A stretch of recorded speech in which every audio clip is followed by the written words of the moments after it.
नमस्कार दोस्तों, Indian mythology में आपका हार्दिक अभिनंदन करते हैं। मैं हूं ऐश्वर्या।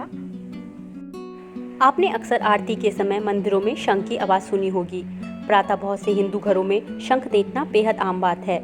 प्राचीन काल में भी युद्ध की घोषणा या फिर किसी शुभ काम की शुरुआत में शंख का प्रयोग करना शुभ माना जाता था। कहीं ना कहीं ये प्रथा आज भी हम देखते हैं। शंख को रखना और शंख को सुनना बहुत ही महत्वपूर्ण और शुभ माना जाता है।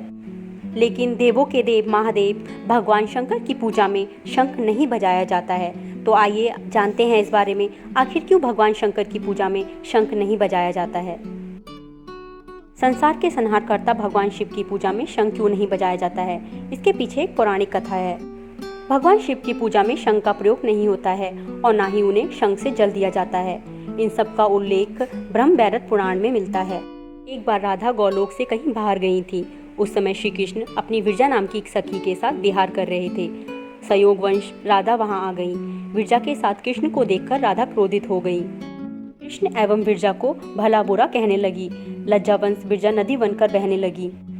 कृष्ण के प्रति राधा के क्रोधपूर्ण शब्दों को सुनकर कृष्ण के मित्र सुदामा आवेश में आ गए। सुदामा कृष्ण का पक्ष लेते हुए राधा से आवेशपूर्ण शब्दों में बात करने लगे। सुदामा के इस व्यवहार को देखकर राधा नाराज हो गई। राधा ने सुदामा को दानव रूप में जन्म लेने का श्राप दे दिया। क्रोध में भरे हुए सुदामा ने भी हित अहित का विचार किए बिना राधा को मनुष्य योनि में जन्म लेने का श्राप दे दिया। राधा के श्राप से सुदामा शंखचूड़ नाम का दानव बना। शिव पुराण के अनुसार शंखचूड़ नाम का महापराक्रमी दैत्य हुआ। शंखचूड़ दैत्यराज दंभ का पुत्र था। दैत्यराज दंभ को जब बहुत समय तक कोई संतान उत्पन्न नहीं हुई, तब उन्होंने भगवान विष्णु के लिए कठिन तपस्या की। तब से प्रसन्न होकर भगवान विष्णु प्रकट हुए। विष्णु जी ने वर मांगने के लिए कहा।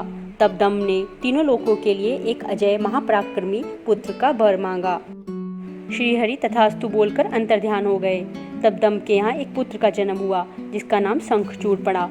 शंखचूड़ ने पुष्कर में ब्रह्मा जी के निमित्त घोर तपस्या की और उन्हें प्रसन्न किया। ब्रह्मा ने वर मांगने के लिए कहा।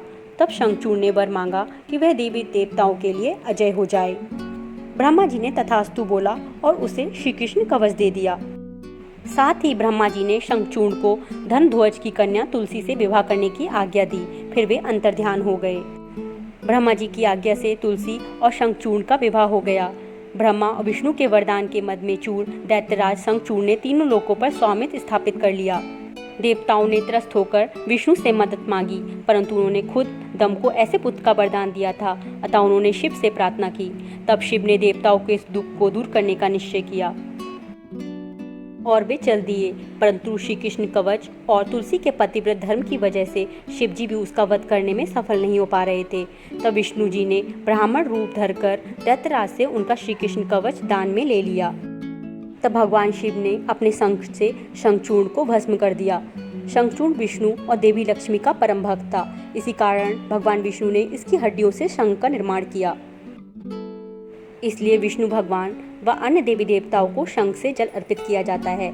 लेकिन भगवान शिव की पूजा में शंख का प्रयोग नहीं किया जाता और ना ही उन्हें जल दिया जाता है और ना ही भगवान शिव की पूजा में शंख बजाया जाता है, क्योंकि भगवान शिव ने शंखचूड़ का वध किया था। इसलिए भगवान शिव की पूजा में शंख का प्रयोग वर्जित माना जाता है।